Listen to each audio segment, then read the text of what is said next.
por uno más. Usted va a predicar por uno más. Usted va a hablar de Cristo por uno más. Usted va a ayudar a uno más. Usted va a restaurar a uno más. Usted va a discipular a uno más. Usted va a alcanzar a uno más. Hasta que todos declaren que no hay nada mejor que ser cristiano.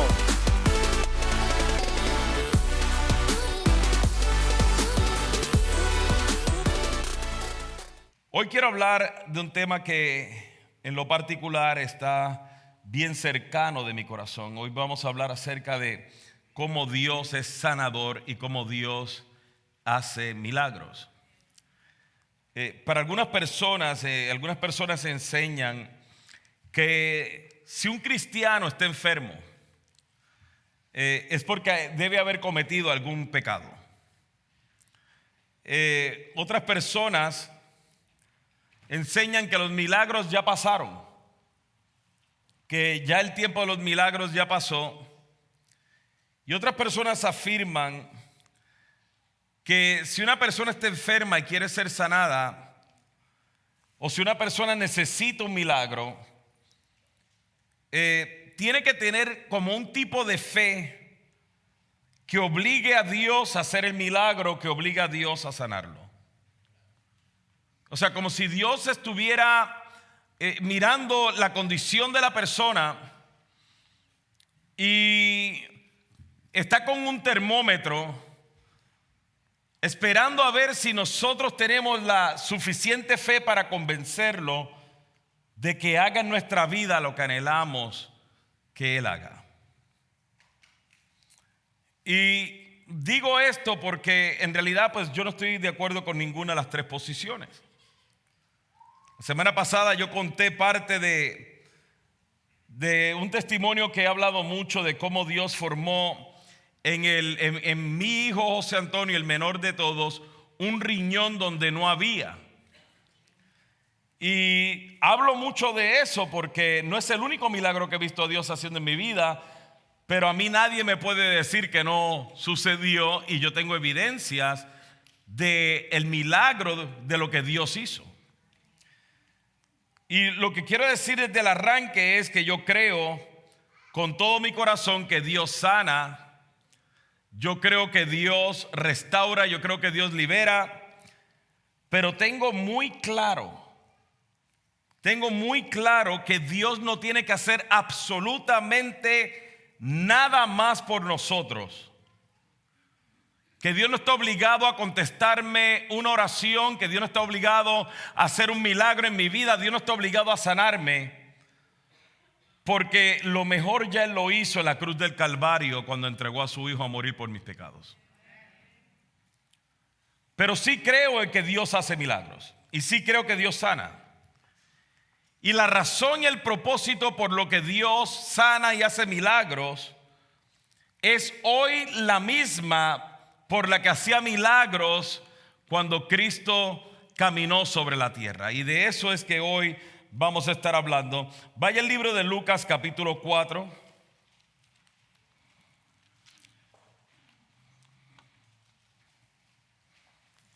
Versículo 38. Voy también a estar leyendo en Mateo capítulo 8, por si acaso usted quiere estar para adelante y atrás, pero voy a estar en varios versículos más, pero en esos dos principalmente. En Lucas capítulo 4, el versículo 38 comienza de esta forma. Dice: después de salir de la sinagoga, ese día Jesús fue a la casa de Simón, donde encontró a la suegra de Pedro muy enferma, con mucha fiebre. Por favor, sánala, le suplicaron todos. Y quiero hacer una pausa aquí porque quiero que entendamos la magnitud de lo que estaba sucediendo acá. Cuando hoy a uno de nosotros tenemos fiebre, por lo general no significa mucho, o en la mayoría de las ocasiones no significa mucho, significa que posiblemente tenemos una infección, una bacteria, algo más leve. O sea, por ejemplo, el viernes yo estaba con fiebre, pero con todo y eso entendí que tenía la suficiente fuerza como para ir y predicar en el servicio o en el campamento de jóvenes. O sea, generalmente lo podemos resolver con medicamentos o tratamiento.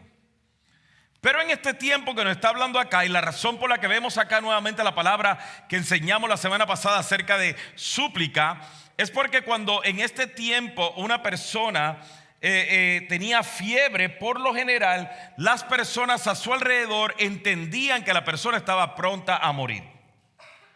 Entonces, la súplica no vino porque tenía una fiebre leve que ellos decían, no, pues ya mismo se le quita, sino que en realidad vino la súplica porque ellos entendían de que la suegra de Pedro podía morir.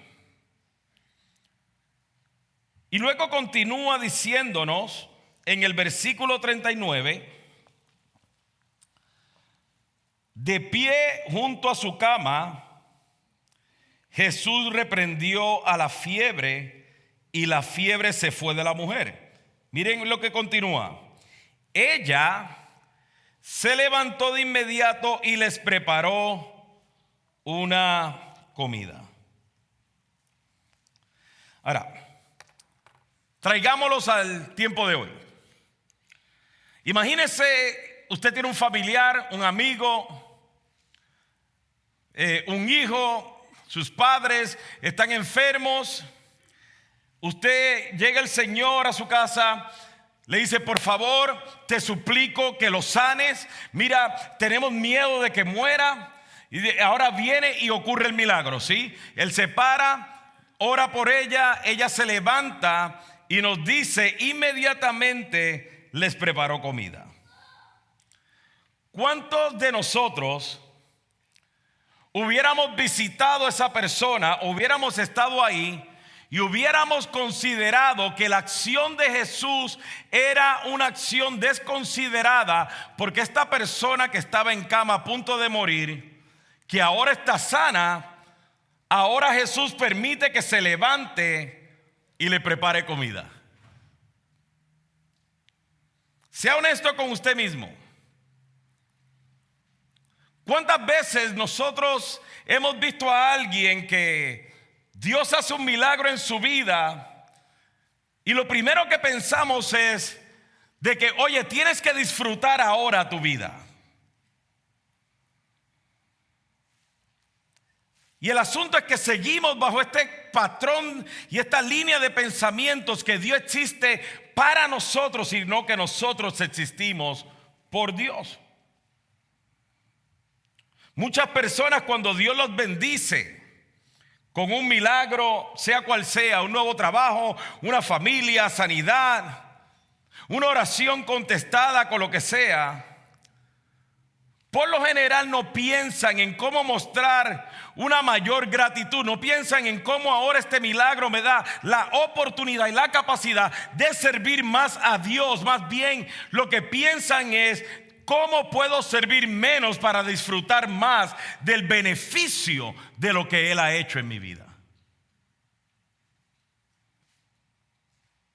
Es por eso que cuando le pedimos a Dios alguna cosa y nos contesta, utilizamos esa misma razón como una excusa para servir menos a Dios, para poder disfrutar el beneficio de Dios. Pero pareciera que a la suegra de Pedro no le pasó esto, porque pareciera que ella reconocía que lo que había sido hecho dentro de ella era tan grande y tan significativo que a ella no le costó ningún problema, o sea, no le dio problema venir ahora y ver que había sido hecho un milagro en su vida para decir, en vez de ahora venir y decir, por fin me levanté, me sanó, ahora voy a disfrutar, más bien utilizó el milagro que recibió para glorificar al rey que tenía en su sala. Pablo entendía este concepto cuando nos dice en Filipenses capítulo 3 versículos 7 y 8, antes creía que esas cosas eran valiosas, pero ahora considero que no tienen ningún valor. Miren esto, por favor. Antes creía que esas cosas eran valiosas, pero ahora considero que no tienen ningún valor debido a lo que Cristo ha hecho. Así es, todo lo demás no vale nada cuando se le compara con el infinito valor de conocer a Cristo Jesús, mi Señor. Por amor a Él he desechado todo lo demás y lo considero basura a fin de ganar a Cristo. Pablo dice, todo lo que en un momento dado yo consideraba valioso, lo tomo como basura, porque reconozco lo que Cristo ha hecho. Reconozco que lo que Cristo ha hecho es mucho más valioso que todo lo que yo he logrado, todo lo que yo pienso, todo lo que yo tengo. Y el problema es ese, amado, o sea, que vemos a Dios y estamos tan acostumbrados a ver a Dios haciendo milagros. Estamos tan acostumbrados a ver a Dios salvando y sanando y restaurando vidas, que cesamos de apreciar la obra de Dios en nuestras vidas. Y se nos hace difícil continuar viviendo de manera en la que reconocemos que ha sido hecho algo en nosotros que es mucho más profundo y de mayor valor que lo que está sucediendo alrededor de nosotros. A diferencia de lo que nos han hecho pensar, donde nos enseñan que los milagros de Dios son para nuestra comodidad. Cuando usted estudia la Escritura, usted se va a dar cuenta que hay muchas razones por las que Dios hace milagros todavía el día de hoy. Pero hay 4 razones principales que yo he descubierto que tanto en aquel tiempo como hoy es la razón por la que Dios hace milagros, y se las voy a enumerar. La razón número 1 por la que yo creo que Dios hace milagros todavía hoy es para su gloria, para revelarnos su poder, su gracia y amor. La segunda es para que nuestras vidas sirvan a su propósito eterno. Número 3, para dar testimonio de lo que Él ha hecho en nuestras vidas y que otros puedan ver, creer y ser salvos. Y número 4, para que vivamos una vida de entrega, devoción y gratitud. Para mí estas son las razones por las que Dios hacía, hace y hará milagros hasta el día en que Cristo venga. Y se lo demuestro. Jesús no sanó a la suegra de Pedro porque las personas que estaban ahí tuvieron mucha fe que lo convencieron de que la sanara. No la sanó por lástima. No la sanó para su comodidad. En la misma historia, en el libro de Mateo capítulo 8 nos dice la razón del por qué. Mire allí, Mateo capítulo 8, versículo 16.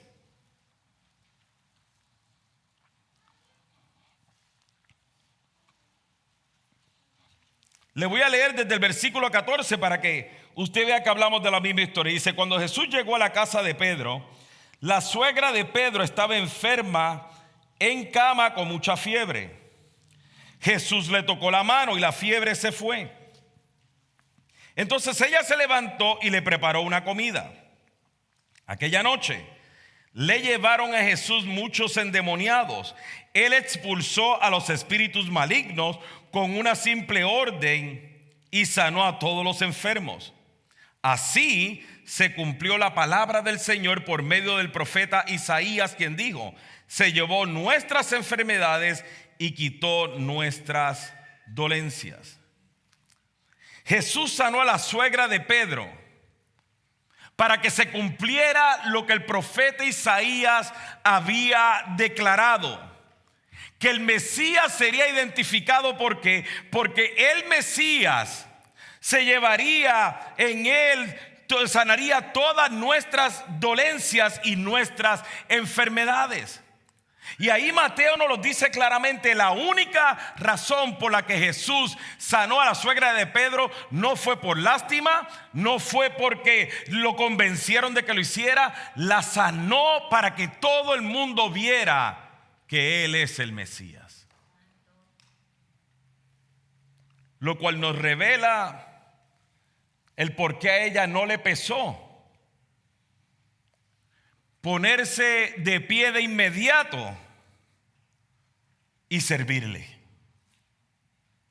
Posiblemente porque sentía gratitud por lo que hizo en ella, o porque reconocía que Él es el Mesías. Sin embargo, lo impresionante de lo que vemos, mire esto, es de que gracias al testimonio y lo que fue hecho en ella, muchos enfermos fueron sanados, muchos endemoniados fueron libres por lo que habían visto en ella. Y amados, aquí es donde yo quiero que por favor usted entienda lo que le quiero decir con relación a esto.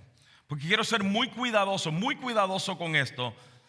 Porque muchas veces somos malinterpretados por estas cosas que son tan bíblicas, pero que la sociedad está tratando de confundirnos en cuanto a ello. La mujer estaba enferma, a punto posiblemente de morir. Jesús la sana, se levanta de inmediato y les hace comida. Y nos dice en la misma historia: muchos enfermos sanaron, muchos endemoniados fueron libres. O sea, que la sanidad sobre la vida de ella sirvió para cumplir el propósito eterno de Dios y también para traer salvación a muchas personas. Y aquí es donde yo vengo y les digo, y que usted analice si los milagros que Dios ha hecho en nuestras vidas han sido lo suficientemente significativos como para nosotros venir ahora y comenzar a vivir una vida de gratitud al punto tal de que utilizo mi vida para que otros crean, para servir en la iglesia local, para que el propósito eterno de Dios se cumpla en la vida de otras personas que no conocen.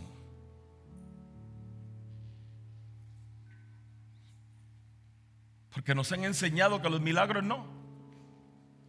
Nos han enseñado que si tú oras y aprietas los ojos bien apretados, recibirás el milagro y vas a vivir bien.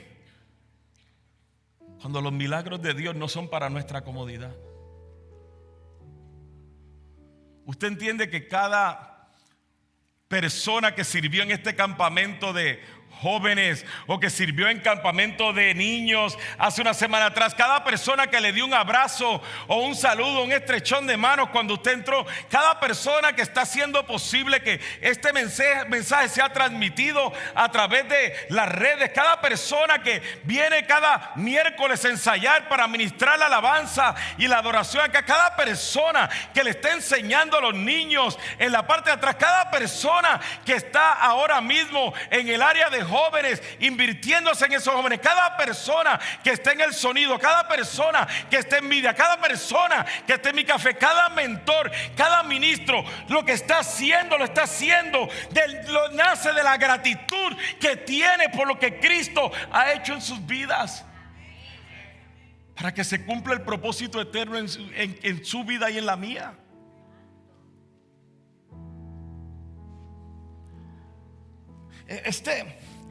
Este pasado viernes llegué del evento de jóvenes y estaban mis nietos esperándome. Y mi nieta Annalise, para tranquilizarla, le puse una película, King of Kings. Y puse la película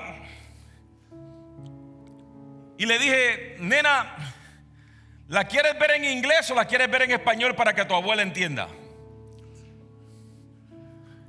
Y me dijo que la pusiera en español. La puse en español, estoy ahí viéndola y están hablando acerca de la Pascua. Y de repente ella se vira y me dice: Abu, me dice en inglés, ¿tú sabes que eso está en el Viejo Testamento? Y yo la miré y yo, mi nieta, claro que sí. Y de repente cuando Jesús es bautizado y viene y ve la paloma descender y viene y me dice: Abu, ¿tú sabes que eso es igual al Espíritu Santo? Y yo, ay, mi favorita.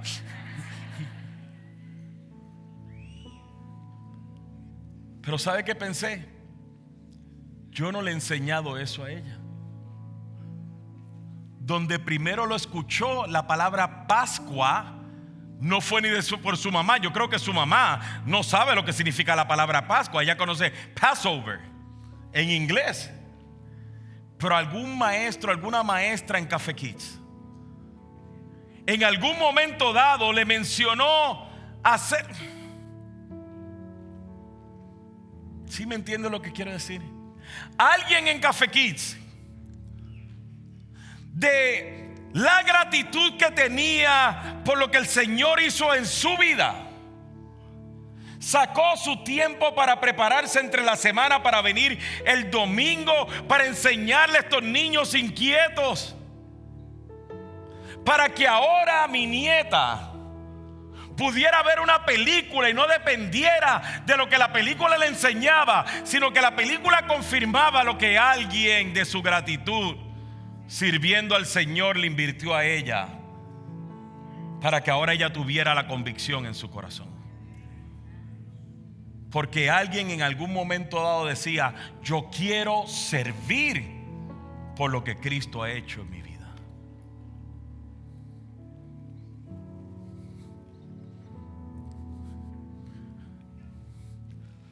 Le quiero decir algo que le va a chocar, ¿ok? Algunos se van a enojar, pero no hay problema. Pero escúcheme bien lo que le voy a decir.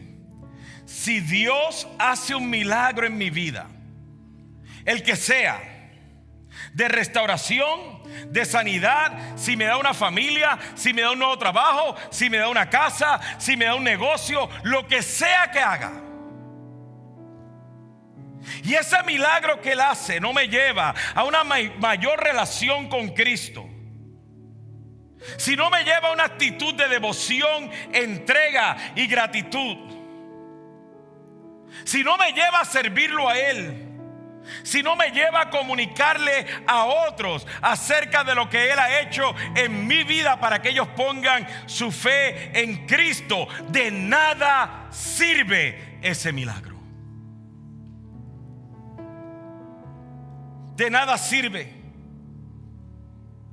Pastor, ¿cómo se atreve a decir eso?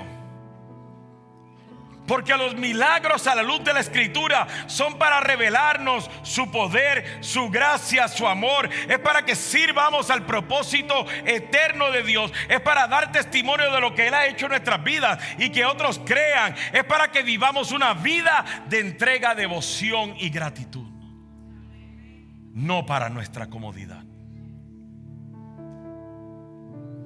Inclusive la palabra milagros, mire esto, la palabra milagros en griego es igual a la palabra poder. Las dos se traducen como dunamis. ¿Se acuerdan en el libro de Hechos capítulo 1 versículo 8? Esto es lo que nos dice. Dice: pero recibirán poder, dunamis, cuando el Espíritu Santo descienda sobre ustedes, y me serán mis testigos, y le hablarán a la gente acerca de mí en todas partes, en Jerusalén, por toda Judea, en Samaria y hasta en los lugares más lejanos de la tierra. Esa palabra dunamis es la misma palabra que milagro. ¿Cómo se traduce esto? Que cuando Él hace un milagro en nuestras vidas, se supone que nosotros le contemos a todo el mundo que el milagro que Él hizo en nuestra vida da evidencia de lo que Él ha hecho.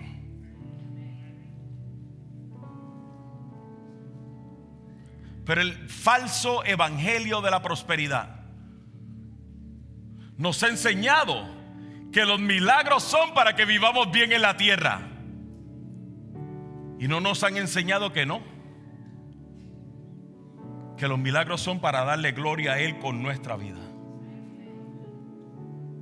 Ahí mismo en el libro de Hechos, capítulo 3, mire esto. Algo de lo que hemos hablado anteriormente.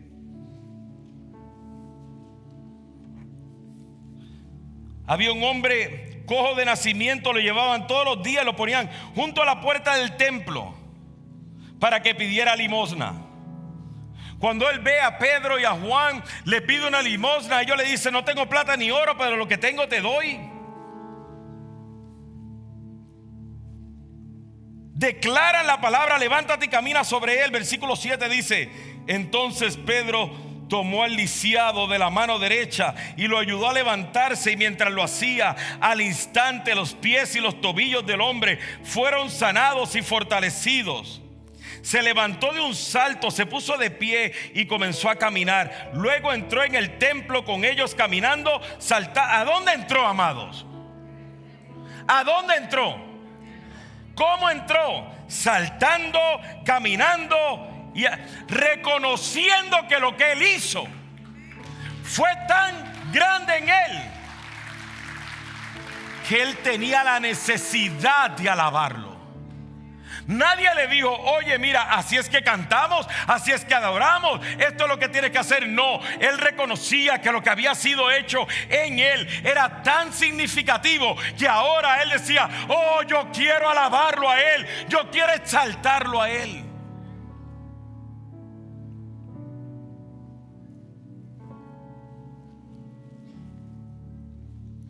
Versículo 9 dice: toda la gente lo vio caminar y lo oyó adorar a Dios.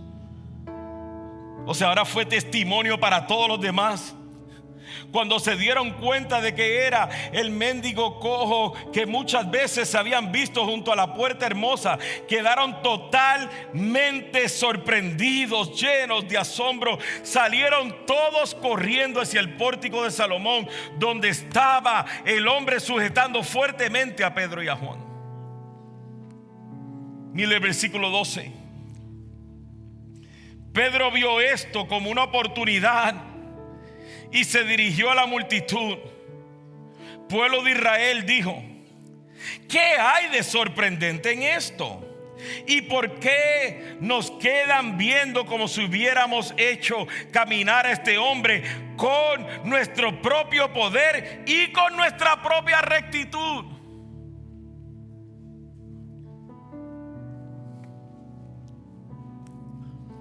Dice: pues el Dios de Abraham, de Isaac y de Jacob, el Dios de nuestros antepasados, quien dio gloria a su siervo Jesús al hacer este milagro, es el mismo Jesús a quien ustedes rechazaron y entregaron a Pilato. A pesar de que Pilato había decidido ponerlo en libertad, ustedes lo rechazaron a ese santo y justo, y en su lugar exigieron que soltaran a un asesino.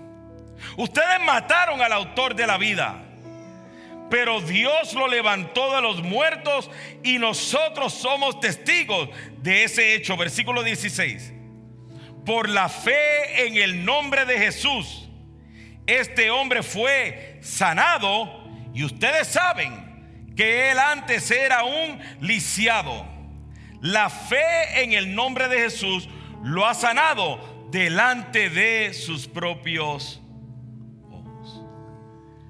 En otras palabras, ¿por qué fue hecho el milagro en la vida de este hombre? No porque Dios tuvo lástima de él. El milagro fue hecho ¿para qué? Para revelarle a todos aquellos que no creían que Jesús es el Señor y el Mesías esperado.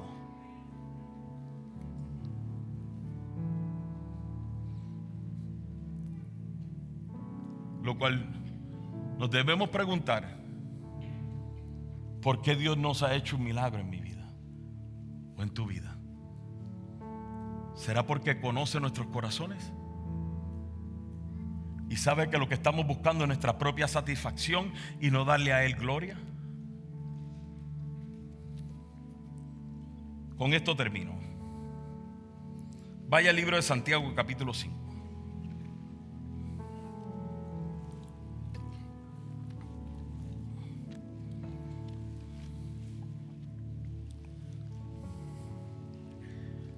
La razón por la que se nos ha enseñado que si no has recibido un milagro en tu vida es porque no tienes suficiente fe.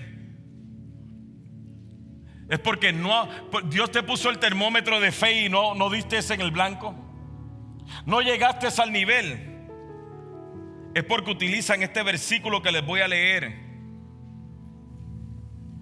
para justificar eso. Que dice el versículo 15: una oración ofrecida con fe sanará al enfermo, y el Señor hará que se recupere, y si ha cometido pecado será perdonado.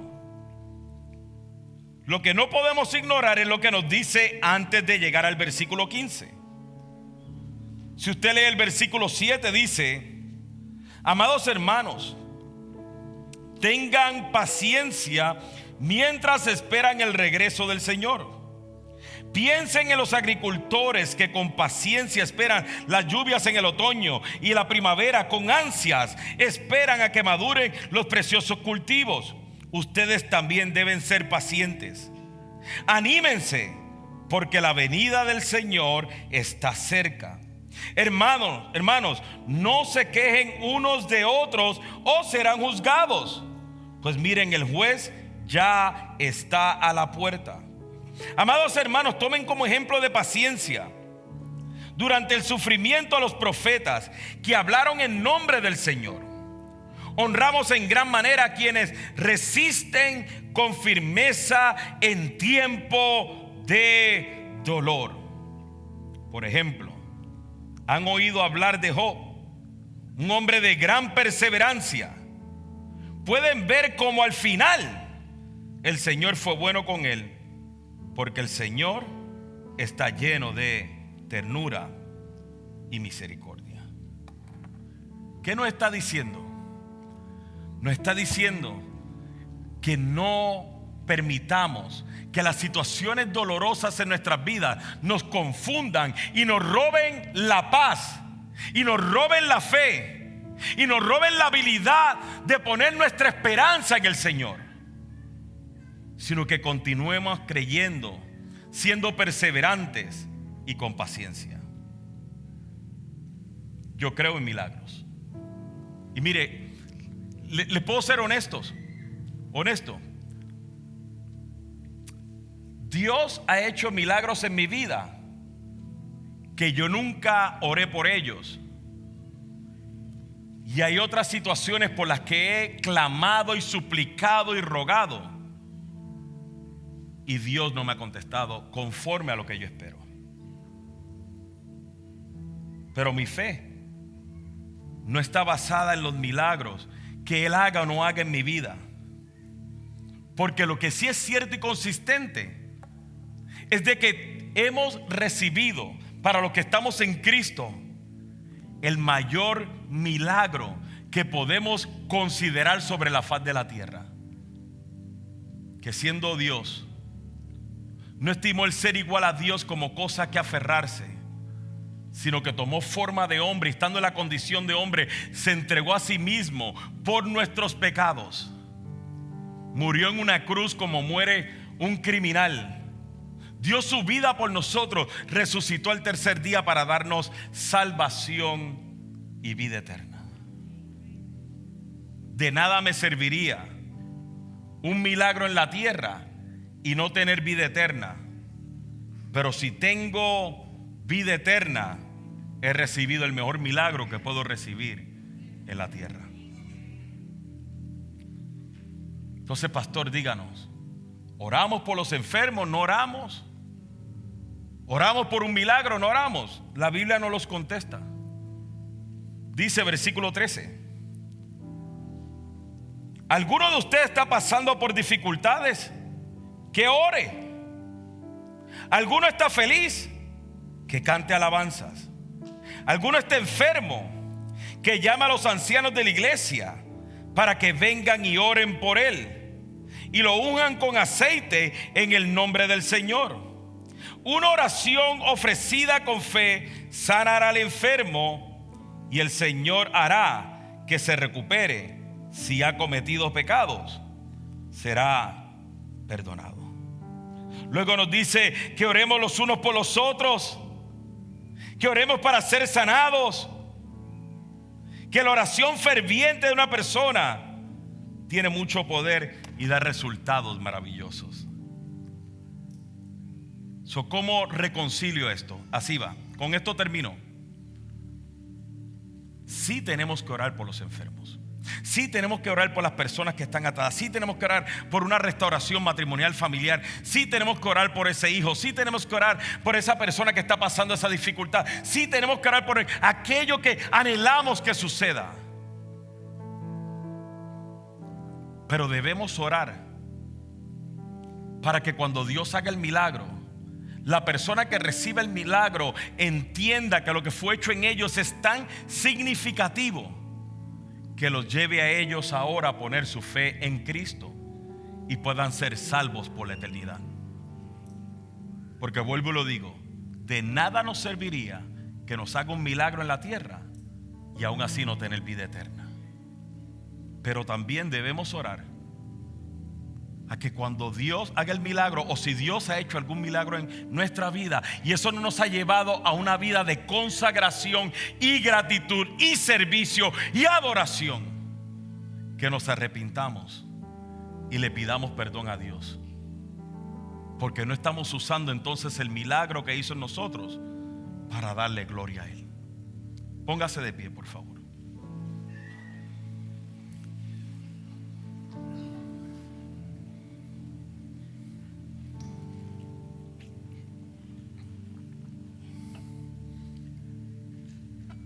A mi hijo José Antonio, él se lo puede decir. Ustedes, yo les reto, le pueden preguntar lo que yo he dicho, lo pueden preguntar. En diferentes etapas de sus vidas, en los momentos en que se quiso apartar de Dios, siempre su mamá y yo siempre le recordábamos lo mismo. Siempre le decíamos: recuérdate de que Dios hizo un milagro en tu vida y que ahora tu vida está para vivir consagrado a Él. Yo le decía: no tenía por qué hacerlo, José. Se suponía que tú murieras. Se suponía que muriera. Pero Dios lo hizo.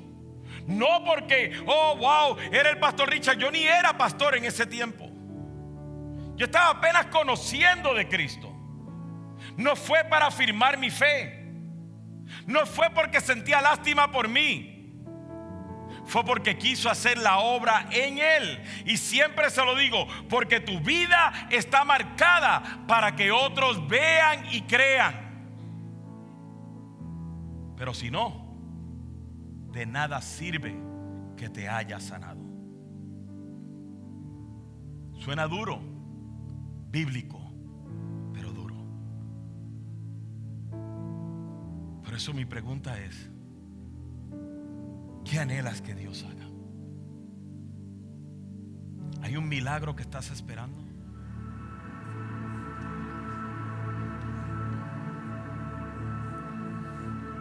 Esto no es un llamado para decirte: y ahora cuando salgas de aquí todos tus problemas se resolvieron.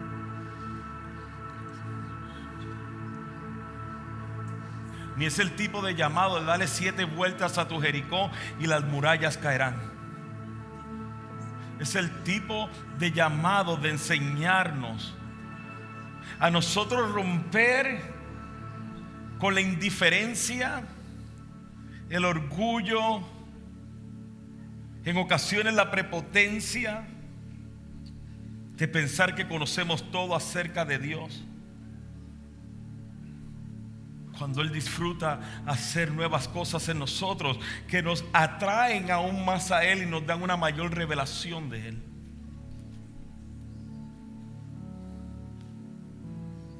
Si fuera por llamados, yo no tuviera que orar por otro milagro. Pero tengo todavía cosas en mi vida que Él no ha contestado y que posiblemente jamás conteste. O al menos no conteste mientras yo siga con vida en la tierra.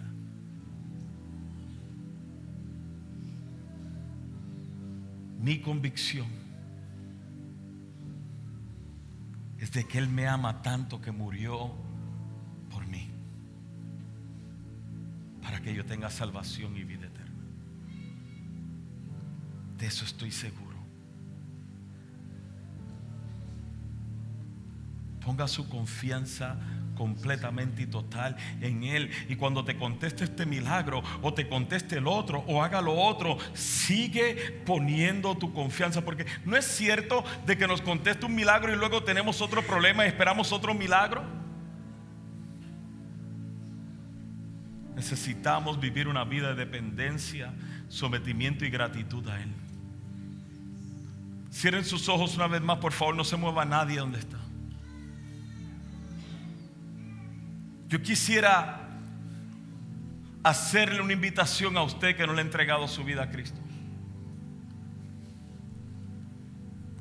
A usted que entiende, que dice: yo necesito un cambio en mi vida, yo necesito un nuevo corazón, yo necesito una nueva mente, yo necesito cambiar, hay algo en mí que yo necesito que cambie. Ya no soporto la vida que llevo, necesito un cambio en mi vida.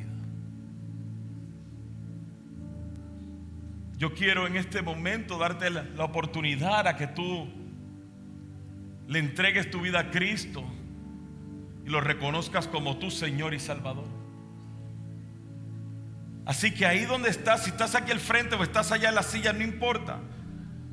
Pero si esa persona eres tú, haz esta oración conmigo y dile: Señor Jesús, yo reconozco que soy pecador. Yo te pido perdón por mis pecados. Te pido que seas mi Señor y mi Salvador.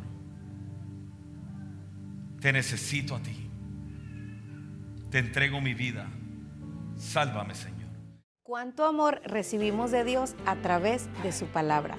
Esperamos que haya disfrutado de este mensaje, pero sobre todo, si Dios le habló al corazón y quiere comenzar una nueva relación con Él, escriba la palabra Cristo en los comentarios de esta transmisión. No tenga temor. Si no sabe cómo comenzar, lo acompañaremos en cada parte de este proceso. Si escribió la palabra Cristo, celebramos su decisión. Queremos felicitarle en una forma más personal.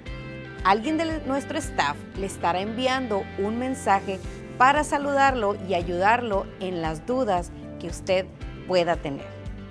También queremos recordarle lo importante que son sus donaciones a través de los diezmos y ofrendas, ya que con su aporte juntos extendemos el reino de Dios a otros países y otras comunidades que tanto lo necesitan. Recuerde que juntos acercamos la buena noticia de salvación a uno más, para que uno más sea edificado, por uno más que sea bendecido, por uno más que sea restaurado, hasta que todos declaren que no hay nada mejor que ser cristianos. Dios los bendiga y nos vemos en nuestra siguiente transmisión.